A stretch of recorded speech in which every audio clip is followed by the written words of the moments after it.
First, just thank you, Ms. Coe, for agreeing to spend a little bit of time with us and tell us at least a part of your life story. Well, I'm happy to do it. I think it's a practice in my church to interview the older members, as I was telling Mrs. Harris. They're interviewing all of the older members. So, and it's such a good thing for the ministers to have when the funeral comes, you know. They just pull that out. I'm on the Art History and Archives Committee, and we put in a lot of our time interviewing the older members of the church. Well, first, just by way of background, tell us your full name, your date of birth, a little bit about your family, your siblings, your ancestors. Well, my mother's name was McAllister, and they were a Georgia family. And after he was a prisoner of war during the Civil War. He was a Methodist minister, and when the war was over, he went back to North Georgia where they lived, and he brought a wagon train of 13 wagon families out here to southwest Missouri. Well, they scattered all around, you know. So my grandfather went out to Colorado, and he had a freight line out of Colorado. How he met my grandmother, I do not know. She was a full-blood Scottish lady that had come to America just on a visit from Buckie, Banffshire, Scotland. And how they met, I could kick myself around the block for not having found out the particulars of their courtship and all that. But so he married out there in Colorado and came back to Missouri and tried to get a store started in Springfield, but the Panic of 1893 busted him. And so he came down here and opened the Dixon Goodman Lumber Yard. And so that's what he did forever after that until my grandmother then died in 1900. They left, and she left 6 children. And so Granddaddy remarried, didn't work out. So the kids were dispersed from here to there, and my mother stayed here, and her sister. And her sister became a nurse, one of the very first registered nurses in Tulsa County. And she learned a lot of that from her uncle, Dr. Charles McAllister, who lived in Sapulpa. She worked in his office a lot, and then as time went by, she was very good at her work. She was superintendent of the P&S Hospital. It was a little hospital over on South Carson. It was owned by a couple of the doctors here, Drs. Grossar and Butler. And Rosetta ran that place. And then she had a nursing class. And I have a picture or two of her with her class. That was, well, heavens, that was before I was born. And then my grandfather then got interested in a lady who was teaching art at the University of Tulsa, and they finally married. And she wanted a camp for children, so he bought 65 acres on the bank of the Illinois River there in Benton County, Arkansas. Perfectly beautiful place. With huge overhanging limestone bluffs. And a beautiful river. At that time, it was a beautiful river for swimming. And so they started this camp for girls, and it ran for about 65 years. My brother was the last owner of it. So then my grandfather died in about the time the war was over. And he left the camp to my brother. So you were telling me that you were born in 1915. Down on 9th and Denver, where my parents had bought a little house down there when they got married. And I'll tell you what, a little sideline of that, since you're letting me talk personally. My mother loved collie dogs, and she had a beautiful big collie dog named Sandman. Well, after I was born, they let him come up and look me over, and I was brand new. And she just went downstairs then and sat out on the front porch. Well, late in the afternoon, the doctor came by to see how we were doing, and she wouldn't let him in the house. She was guard dog. They had to pull her in the house so he could see how I was getting along. And then my grandfather lived on a ranch down there at Mounds. And so he, of course, in those days the men cranked. You didn't have a self-starter on your car, very many. And when he was starting the car with the crank, he hit himself in the face, knocked his teeth out. But he came on over anyway. And so after he looked me over good, he told my mother, he said, "Well, Bess, I don't care what you all name this child. She has to be called Johnny." His name was John McAllister. And so that's why I've always been called Johnny. Nobody hardly knows my real baptized name is Joanne. That was as near as they could come to Johnny. And your maiden name? Well, I was never married. Okay. Not married. You had mentioned a brother. Was that your only sibling? That's my only one. His name is Claude Coe. Claude.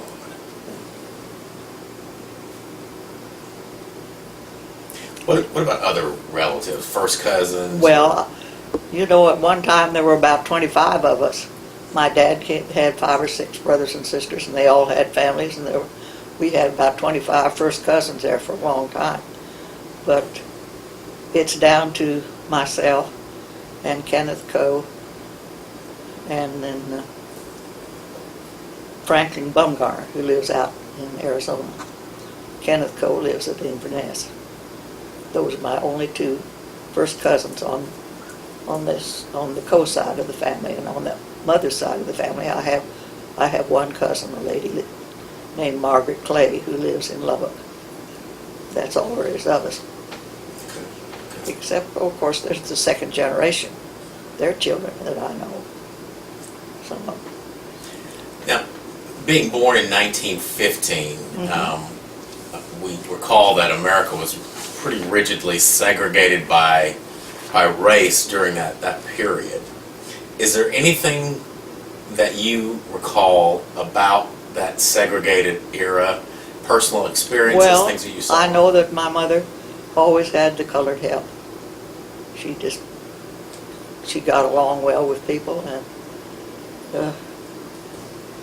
she just preferred to have the colored help. When you say help, you mean domestic help? Domestic help. Okay. And of course, one incident, we had a great big old house up on South Main. That whole block was just nice residence houses. The 1400 block was up there by the Ambassador Hotel. That's 14th and Main. And so she had a couple there one time. And they had their little girl while they were under mother's employ. And our doctor delivered the baby and all of that good stuff. And so one day, after the child had gotten was crawling around and everything, well, my mother was not particularly well. And she was just sitting on the couch watching Lula clean, and the baby was crawling around on the floor. Well, in those days, you didn't have this kind of an electrical outlet. It was a little hole there, and you screwed a thing in there, and then plugged your light into it. Well, this little old baby was crawling around on the floor while her mother was cleaning the room. And she saw that one down there on the baseboard, and she went over there and she stuck her little finger in that hole, and it knocked her halfway across the room. So that, and then my aunt, mother's sister, lived with us, and she liked to cook. And we had a boy at that time named Jesse, and he worked in the kitchen and kept the kitchen clean. And one day Miss Etta would be cooking something, and the minute she poured it out, he'd grab the pan and clean it. And she ran into wherever my mother was. She says, "Bess, get that boy out of the kitchen so I can get my work done." Well, and then he went. He was with us for quite a long while, and he wanted to get some other jobs where he could make more money. So he asked Mother if they wouldn't teach him how to serve at the table. You know, put the food on, take it away, and bring. And so my aunt showed him how to do it. And so he got a little extra job down at the Tulsa Club. Well, after his first night, the next day, while he announced, he said, "Miss McAllister," he said, I didn't spill nothing on nobody." So then he went to the Army, and he would call us while he was in the service. And then he went to Kansas City after the war, and he worked for the Pendergrast. That was the mob family up there. And he was put in charge of the prostitutes. And so one day, Mother got a telephone call, and it was Jesse. He said, "We're on our way to," he had married one of these ladies. And, should I say ladies? He said, "We're going to California." They had a little child, and it was better. He got better treatment out there in California in school than he would have in Kansas City. So they were on their way out there to see the child, so they wanted to stop and visit. Well, they came in, and we had a nice visit. And then, of course, she was a white girl. And in a few days, Mother got a letter from her, and she thanked her for receiving her in our home. And she said, "You know, my family has completely disowned me." She said, "I certainly appreciate your courtesy in letting me come to your house and treating me so kindly." So I don't know whatever happened to old Jesse. We didn't hear from him.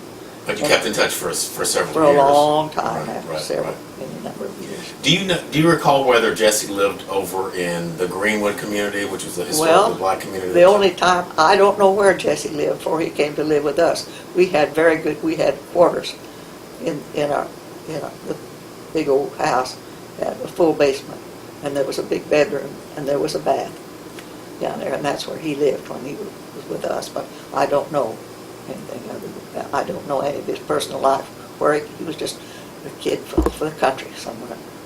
What do you recall, if anything, about the Greenwood community, across the tracks where the African American community lived during that period? I really didn't know anything about it. You knew it existed, right? I knew it There was was a community there, across yes. the tracks. Yes, I knew it was across the railroad track. And, I really didn't know any of the particulars about it. I just knew they had a good business community over there, and it was a religious community, but that's about all I knew about it. Did anybody ever suggest to you that you shouldn't go over there, or it wouldn't be safe for you to be there, or anything like that? No, they didn't do anything like that. No. Tell me a little bit about the neighborhood that you grew up in. Well, let's see, this is Boston. Right. Well, we lived on Main Street. You know where the Ambassador Hotel is? Yes. Well, that whole block from 14th to 15th on the west side was owned by a family named J.E. Crosby. He was a banker. And there was just one house down on the corner of 15th. And then there were 2 or 3 wealthy families had houses up on Boulder. And the rest of, and then there was a great big stone garage where the help stayed and where they kept their cars. And that was, and then we lived in the 3rd house from the corner. And then past that, Eugene Lorton had built a bunch of apartments in the corner of 15th and Main. And there were some 2 or 3 apartment buildings right along there. And then the rest of it was residential section. It was about 5 or 6 houses along there. And that's where my brother was born, and where we lived until I graduated from college, until 1936. Now you would have been a young girl at the time of the major civil disturbance here, the 21 riot. Yes, I was. What do you remember about that event? Either things that you observed or things that you were told? Well, I don't have. Of course, I wasn't very big at the time. I was just about 6 years old when that happened. But certainly there were things that left an impression on me that I heard about. And I know that the night that it started, my aunt, one of Mother's brothers, lived with us. Nearly all her brothers did at one time or another. But he came home and he said, "Boy, there's a big disturbance going on down at the courthouse." And he told about the episode of the so-called molesting of the elevator operator at the courthouse. Well, that leads me into one of the little things I wanted to tell you, and that was that Tulsa was a very diverse population. You know, the oil business brought people from all over the world to Tulsa. And so, of course, and the minister that our church had was a Yankee man named C.W. Kerr. He was born and reared in western Pennsylvania.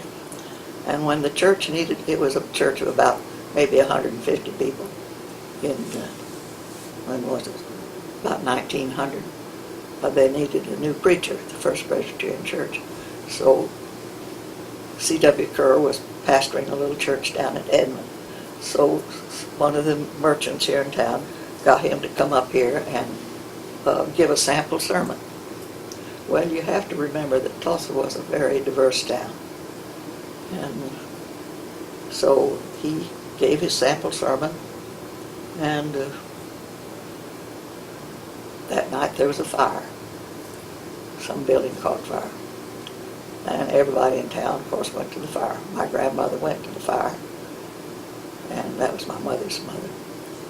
And she caught cold and pneumonia, and she died and left 6 children. Well, that wasn't so good. The oldest one was 16, and she had to take on managing that family. But, let's see, where was I? You said that there was a fire. You said everybody went to the fire. Why did everybody go to the fire? Well, it was just a curiosity. The big building, one of the main buildings was burning down. Yes. Spectators. Spectators, yes, that's what it was. So. You were talking about Your Dr. uncle. Kerr and the. Well, oh yes, well he didn't want to come. He declined at first, and finally he said that he would. So they arrived in Tulsa on February the 9th, 1900, and that was Aunt Annie told me that they came to Tulsa on the day that my grandmother was buried in the little new white church that they had built there at 4th and Boston. And so the town grew. He grew with it because then the oil boom came. And Tulsa was a very mixed group. There was worlds of people here from the east, like my father's folks, and then southern, but Tulsa was predominantly southern.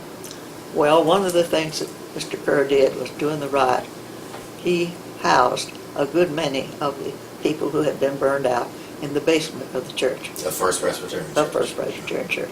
Well, everything went along, and they got that over with. But Tulsa was predominantly southern atmosphere. And a lot of those people that were running that place didn't like the idea that he had taken all those folks in and fed them at the expense of the church and looked after them. So they called him to task about it at one of their meetings. And he said, well,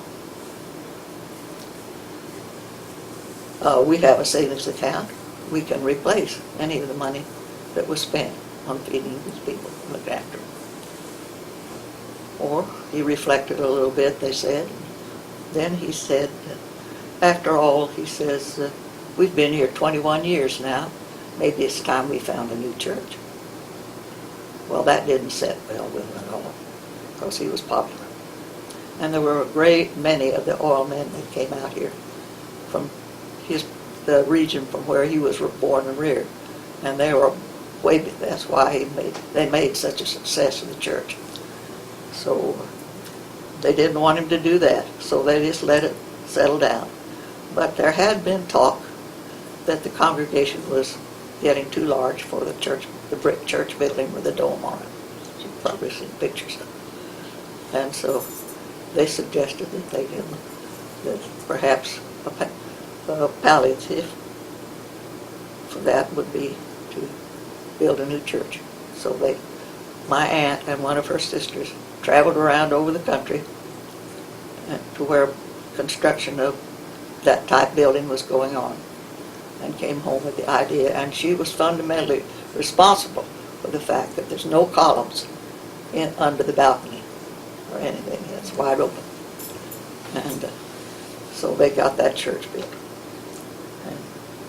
In the absence of columns, what's the symbolic significance of that? Well, it's just that most buildings took hold of the balcony up. Okay. That was the idea. I don't know how they did it, just the reinforcement. And the beautiful picture that's in the sanctuary now, they let Dr. Kerr find the picture that he wanted made in stained glass, and that's why they have the one that's there. It was his choice. I forget the name of it now. It's where Christ is knocking at the door. Now you mentioned your uncle, I believe, came home Was the one minister. evening. Your uncle came home and talk Oh, no, about he just told the us. disturbance at Yeah, the courthouse. he was a young fella, and he'd just been out on the town in the evening, and he came home. He told my folks about the problem going on down there. You also mentioned the supposed molestation of this young girl. What was the story that you heard about? Well, that was all I ever heard about it. Oh, well, of course, Uncle Charlie had made friends.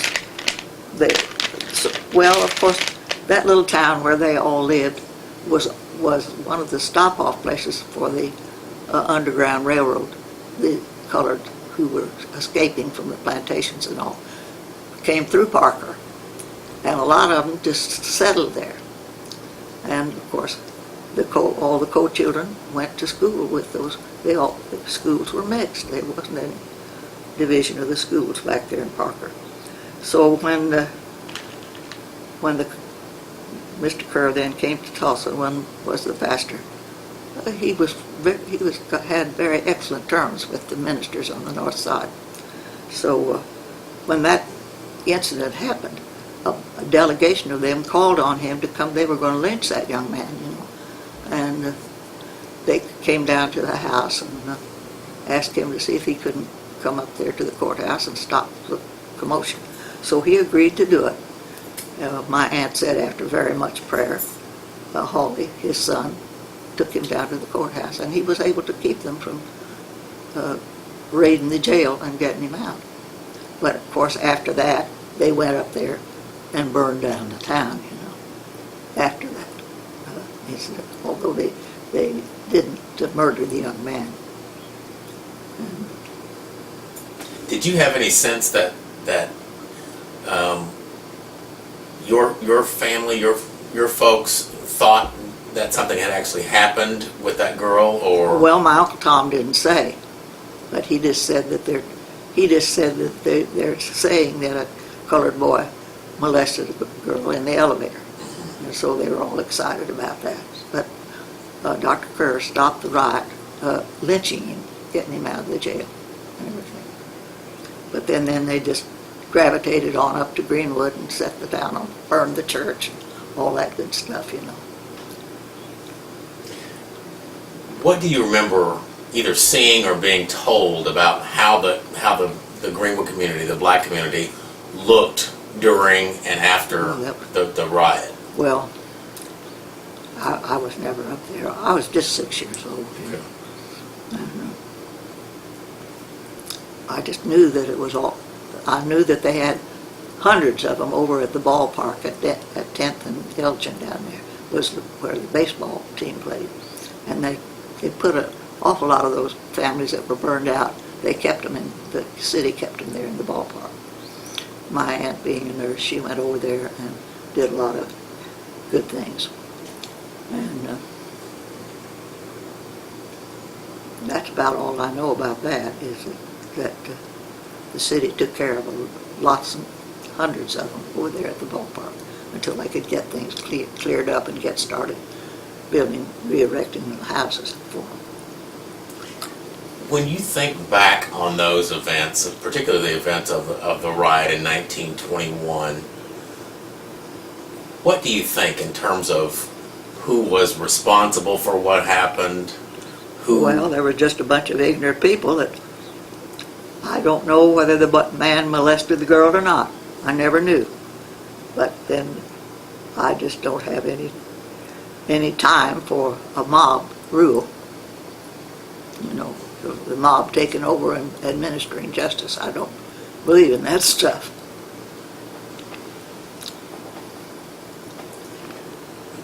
What kinds of things were you told at home about these events, if anything? Well, it was just amounted to the fact that we kept three colored couples in our basement for quite a long while. That was the attitude of my family, and they looked after them. So your family sheltered some people who were from the community? The couple that my mother employed, the couple that my aunt employed at the hospital, and the couple that my grandfather had down at his ranch.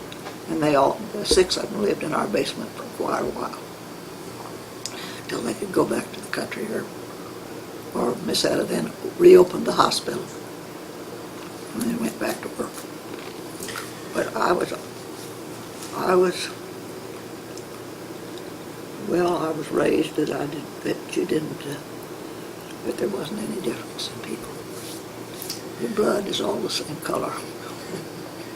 Did you either then or subsequently have any feelings about the role of the police department or other governmental? Well, I don't know what the police did, but they couldn't stop the riot at the courthouse. Right. Mr. Kerr had to go down there and quell the riot. They dispersed after he talked to them about, the fundamentals of how we're all the same color under the skin. That blood is the same in everybody. Have you continued to be interested in these events? I mean, the articles that have been written, books, and so forth?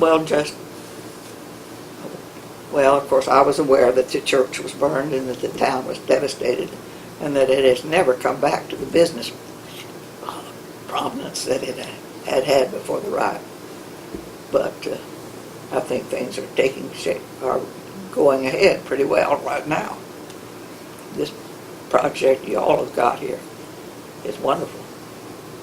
Now, you mentioned earlier that you had a chance recently to go over That was last Sunday. to the John F. Franklin Yes. Reconciliation Park and Yes. the Greenwood area. Saw and so all that forth. area last Sunday. One of my friends took me thought I'd enjoy a drive. And how did that make you feel to be over there? Oh, I just wished I could get out and walk around all over the place, but I can't do it anymore. I was real pleased at what was happening over there on the north side. Tell me a little bit about schooling here in Tulsa. I mean, for a long time, of course, the schools were segregated. Surely they were. But tell me whatever you remember about the school system here. Well, of course, all the schools, the public schools, were built in a square around a block. Horace Mann was the school I went to. And then there's Lee School, which is still up there. It's not only about halfway around the block. But all of the public schools were built with those around the square. And then they had their playground out there in the middle. And so I started in at first grade at Horace Mann School, and when I wanted a bicycle, my mother said, "You can't have a bicycle. That's too many. You have to cross Main Street, and you'd have to cross Boston. It's too dangerous for you to ride it." But when my brother got ready for a bicycle, they got it immediately. So there was prejudice.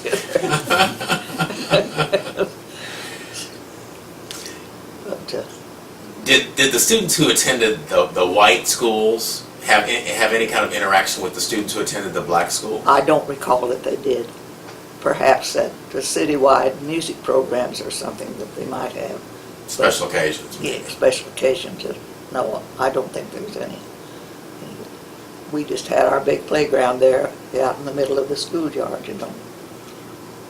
But we had May Day celebrations and 4th of July celebrations, but I don't ever remember them mixing. So things were separate or segregated for Yes, a very they were. long time. Yes, they were. Do you recall a specific time in which you sensed that there was improvement between Well, it was races? after the war. After World War II? Yes, after World War II. And why do you think that might have been? Well, they just kind of found out who people were. I mean, how the world really is. You know, it's, I don't know. I'm not much of a philosopher, but You're more of a philosopher than you think you are. really. Absolutely. What do you think about race relations today? Have we I come? think they're very good, aren't they?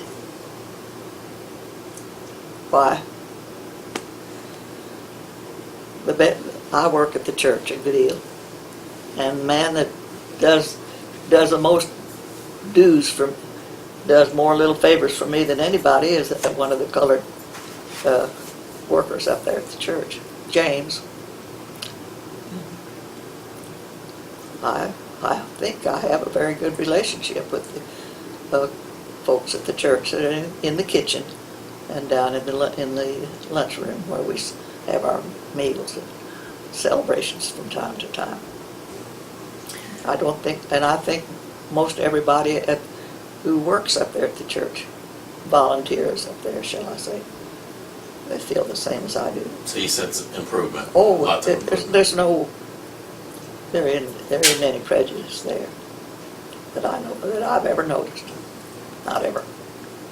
Would it be helpful or harmful for us to talk more about that event that happened in 1921, the Tulsa Race Riot?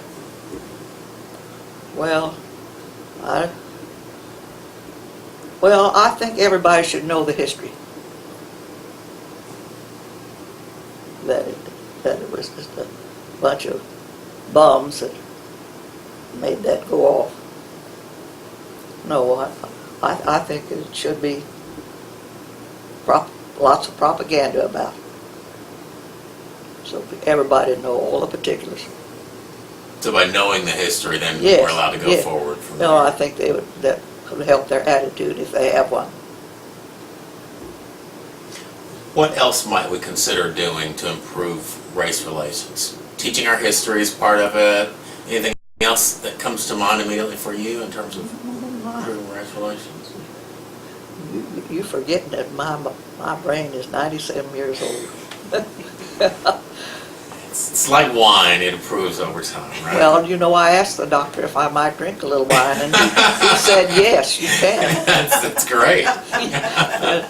So when those girls come over here to help me, we generally have a little vino, as we call it. No, I don't know just what they could do. I just have never thought along that line particularly of how to improve relations. So let's pretend like you're a public school teacher and you're giving Tulsa a grade on race relations. You're giving A, B, C, D, or F. What grade would you give Tulsa in terms of race relations? Well, I just don't know anything about our public schools. I mean, No, just but I would say the city as a whole. probably as a B. A B. Good. So yeah, B is good. Good. Good. All right. Yes, that's what I would say. Good. Well, I was going to tell you one other little incident.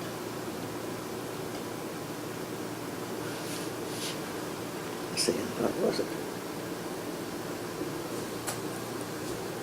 Oh, this was during the riot. The manse was down at 1700 block